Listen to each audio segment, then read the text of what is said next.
The slap echoed through the diner like a gunshot. Aaliyah's head snapped sideways, her hair whipping across her tear-streaked face, the sting burning deep into her skin. The boys around her burst into cruel laughter, pounding the table, pointing at the girl trapped in her wheelchair as if her pain was entertainment. She gripped the armrests until her knuckles turned white, her body trembling, her eyes wide with shock. And all around her, silence. Customers shifted uncomfortably, staring at their plates. The waitress froze with a coffee pot in her hand, lips pressed tight, pretending she didn't see. Not one person stood. Not one word was spoken. Aaliyah sat alone, humiliated, surrounded by laughter that cut like knives. And the question hung in the air, heavy, suffocating. If no one would defend her now, then who would? The diner was dead quiet, except for the boys' cruel laughter. Aaliyah sat frozen in that chair, cheek red, eyes wide, her hands gripping the armrests like it was the only thing holding her up. And here's the part I need you to think about.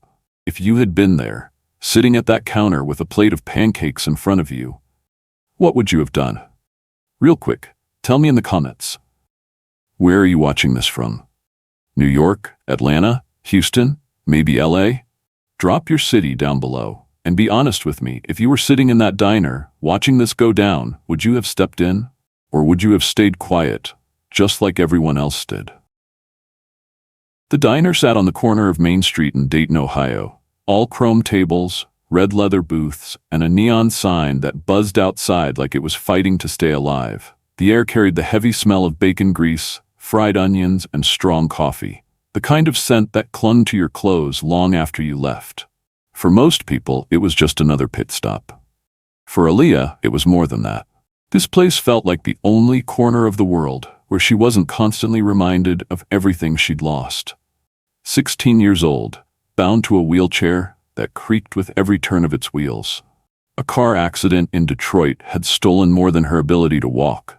It had taken her father, her childhood, and the future she once thought she had. But Aaliyah never let people see her break. When folks asked what she wanted to be one day, she'd answer without hesitation, a nurse.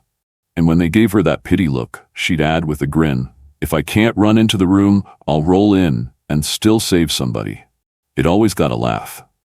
But inside she held on to that dream like it was oxygen.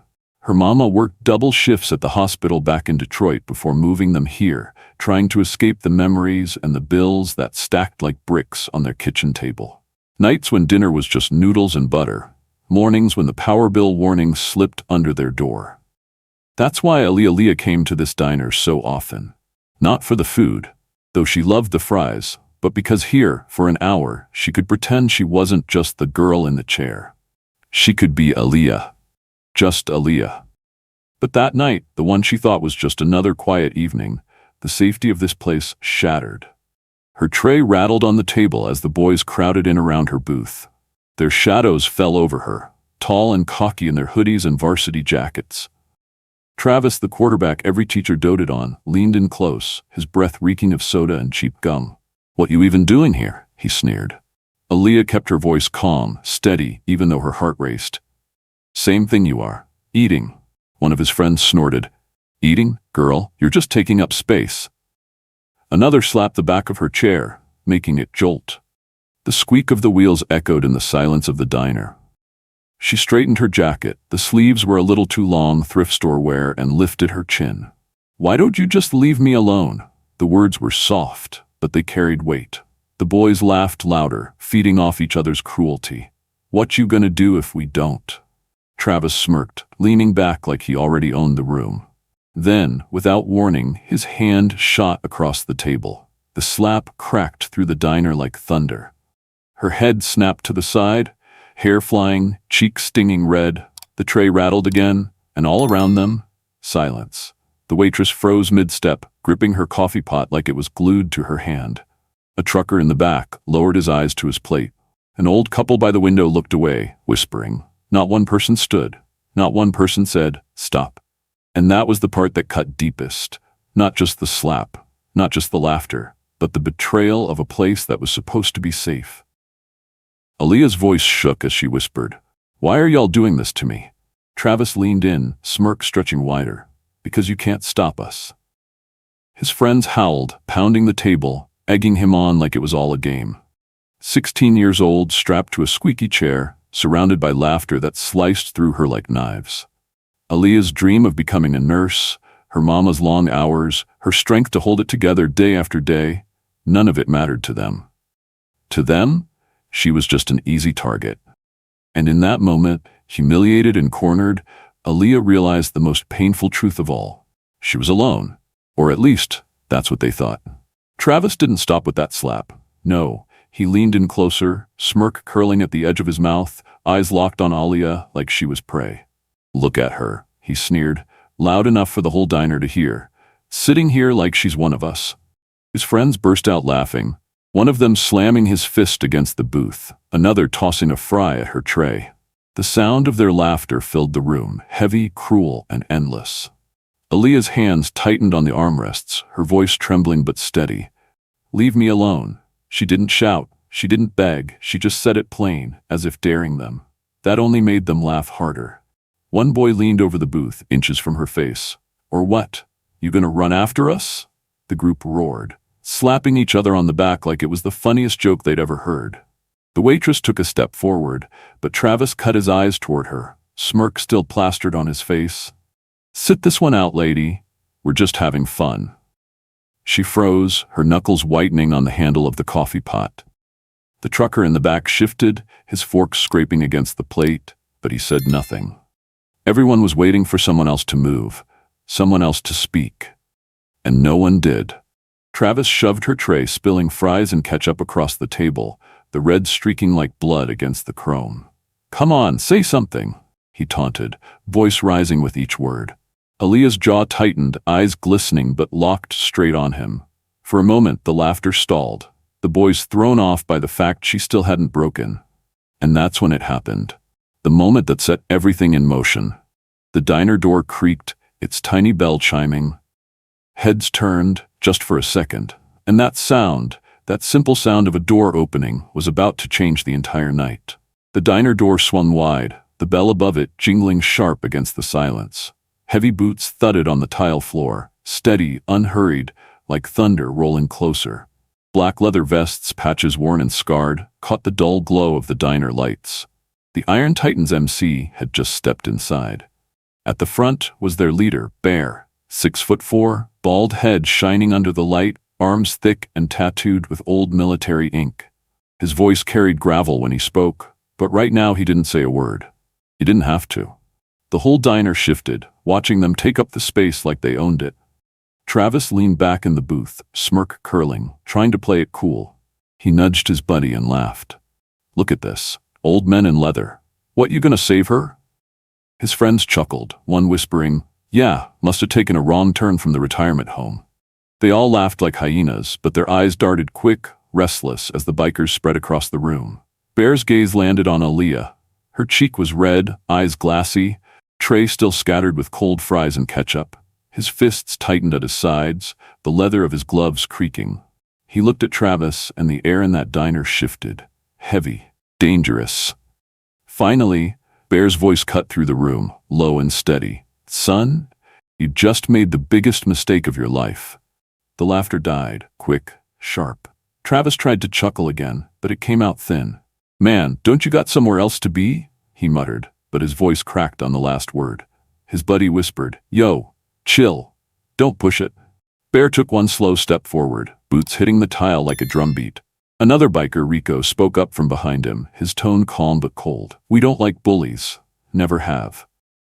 The rest of the Titans spread wider, filling the diner, their eyes locked on Travis and his crew. Travis forced a grin, trying to save face. "It's just a joke, all right? She knows we're playing." He looked at Aaliyah, but she didn't answer. Her silence screamed louder than anything she could have said. The trucker in the back finally looked up. The waitress stepped back out of their way, and for the first time since that slap, the whole diner seemed ready to see what would happen next. The air in the diner felt thick, like everyone was breathing the same silence. Bear stood there, fists tight at his sides, his shadow stretching across the booth where Travis and his crew sat frozen. For a moment, it wasn't about the slap anymore. It was about something deeper. Bear's voice rumbled low. "You think you're tough, huh? Picking on a girl who can't even stand to face you. He shook his head slowly, then his tone shifted, softer, heavier. I had a daughter once, 16, just like her. He nodded toward Aaliyah. Brightest smile you'd ever seen. Loved horses, loved music, and kids at school decided she wasn't good enough. They mocked her weight, her clothes, the way she spoke every day. He stopped, his chest rose and fell, and when he spoke again, his voice cracked. One night she came home quiet, too quiet, said she was tired. Next morning she never woke up. The diner stayed still. The waitress lowered her coffee pot. Even the trucker in the back set down his fork. Bear's eyes glistened under the dull light. You don't forget that kind of pain. You don't ever heal from it. And I swore I'd never stand by while another kid was torn apart like that. Travis shifted uncomfortably, forcing a laugh that didn't land. Man, that's sad and all, but it ain't got nothing to do with us. Before Bear could answer, Rico stepped forward. His voice cut through the room sharp, rough with Chicago grit. Everything to do with you. He jabbed a finger toward Travis. You see that girl? She's my sister. My blood. Not by birth, but by pain. My real sister. She was 17 when some drunk fool ran a red light. Left her in a chair just like this one. Rico pointed at Aliyah, his eyes blazing. And when she rolled into school, kids laughed. They stared. They whispered. Some threw things at her. You know what that does to a person? You know what it feels like watching somebody you love break a little more every day while the world stands by? Travis's smirk faded. His friends looked down at the table, their laughter gone cold. One of them muttered, Yo, Trav, maybe we should just chill. Aliyah's voice trembled, barely a whisper, but it pierced the silence. No one ever stands up for me. Her eyes stayed fixed on the cold fries smeared with ketchup in front of her. Not on Travis, not on the bikers. Just the food, as if staring at it was easier than lifting her head. Her words fell like a stone into the quiet room. No one. Bear turned, locking eyes with Travis again, his voice steady but laced with fire. You hear that? She's been on her own this whole time, and you thought it'd be fun to add more weight to her shoulders. He leaned in closer, his face inches from Travis. Not tonight, not ever again. The recognition hit the diner like a wave. The waitress covered her mouth, tears filling her eyes. The old couple by the window held hands tighter. Even the trucker shifted in his seat, watching. This wasn't just a fight over a slap anymore. This was years of pain colliding, scars answering scars. A room full of people realizing this moment was about to explode. The sound hit first, a low rumble outside, growing louder, heavier, until the whole diner seemed to vibrate. Motorcycles, one after another. Their engines growled like thunder rolling in, headlights spilling across the diner windows, flooding the room in harsh white beams. Every head turned. The boys' laughter, gone. Their smirks, gone. The noise outside wasn't stopping. It was multiplying. Bear took a step forward, boots hitting the tile with purpose. He loomed over Travis now, shadow stretching across the booth. His voice cut through the room, sharp, commanding. Apologize. Now. Travis tried to chuckle, but his voice cracked. Man, you can't be serious. We were just playing. His words stumbled out, thin and shaky. The boys beside him shifted in their seats, eyes darting to the door as more bikers poured in, leather vests filling the diner, fists clenched, eyes locked. The room was alive with tension, like the walls themselves were holding their breath. Rico stepped up beside Bear, his voice cold as steel. A joke? You think putting your hands on her is a joke? He jabbed a finger at Aaliyah, still sitting silent, tears streaking her face. Say it again. Say it in front of us. Travis swallowed hard. His friends muttered under their breath. One whispered, Bro, just say sorry, but Travis shook his head stubbornly. Nah, man, I don't owe her nothing. His words died the second Bear slammed a fist onto the booth table. The plates rattled. The ketchup bottle toppled. Bear leaned in close, his voice low, dangerous. This is the last time I'll ask. Apologize. The silence was broken by a voice no one expected. From behind the counter, the waitress set down her coffee pot and stepped forward. Her hands trembled, her eyes on Travis. He's always been like this, she said quietly. Always cruel, always picking on someone smaller. I know, because he's my cousin. The room gasped. Travis's face went pale. What? Man, don't say that out here. She shook her head, tears welling up. I've covered for you too long. Tonight, I'm done. Every biker's eyes locked back on Travis. He shrank under the weight, his friend scooting away from him, desperate not to be caught in the fire. Bear's voice cut again, final and absolute. Say it. Travis's shoulders slumped, his voice trembled. I'm sorry. He looked at Aaliyah but couldn't hold her gaze. I'm sorry. His friends echoed him, one by one, their voices shaky, their eyes lowered. The room held them there, the bikers standing in silence like judges at a trial. For the first time, the bullies looked small. Broken. Exposed. And in that diner, for the first time in years, Aaliyah wasn't the one left powerless. The tables had turned. Completely. The diner stayed dead silent after the last shaky apology fell from Travis's lips.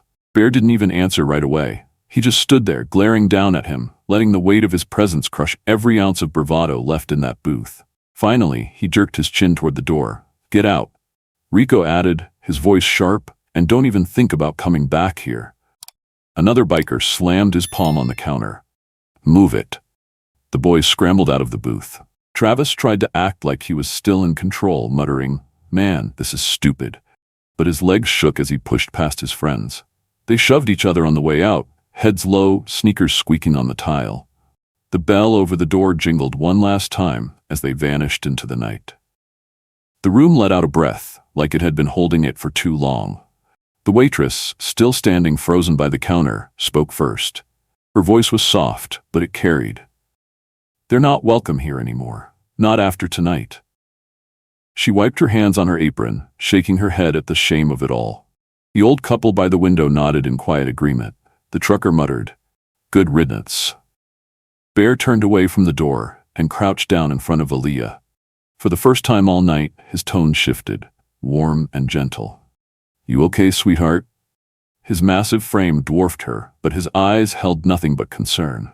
Aaliyah's lips parted like she wanted to answer, but no words came.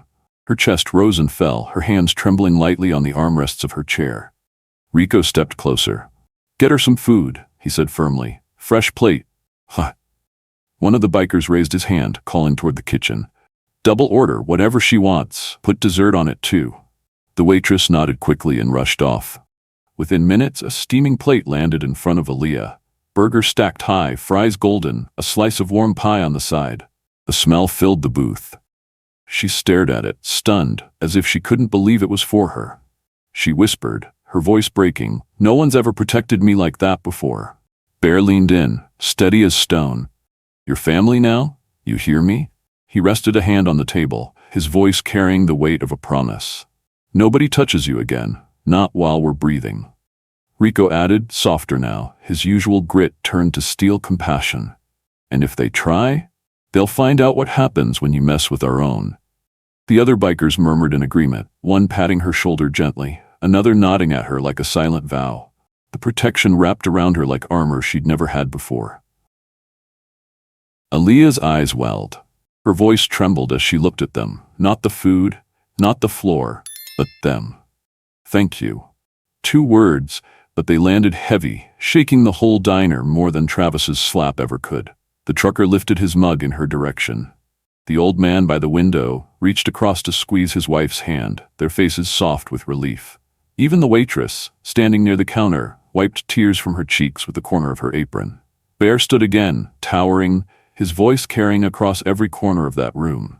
This world's got enough cruelty, but tonight? He scanned the faces of everyone present. Tonight, we pushed some of it back. He looked back at Aaliyah one last time, his words gentler now. You're not alone anymore. Don't you forget that. Outside, the roar of motorcycles rumbled, steady and powerful, like a reminder that justice had parked itself right there in Dayton, Ohio. The Iron Titans would ride on soon, but the message they left behind was clear. Some fights aren't fought in courtrooms or classrooms. They're fought in moments like this, when strangers choose to stand up for the ones the world tries to silence. That night, in a small Ohio diner, a girl who thought she was invisible learned she was seen. She thought she was powerless, but found herself defended. And she thought she was alone, until justice rolled in on 2 wheels. From that night on, Aaliyah's life would never be the same. The Iron Titans eventually stepped back toward the door, their boots echoing against the diner floor. Aaliyah sat in that booth, a plate of hot food in front of her, a tear-streaked face finally breaking into the smallest fragile smile. Bear's last words still hung in the air. You're not alone anymore. And maybe that's the part you need to hear too. If you felt her pain, if your chest tightened when you saw that slap land, if you believe no one should ever be humiliated for being different, don't just scroll past this. Do something. Hit that like button, subscribe, and share this story.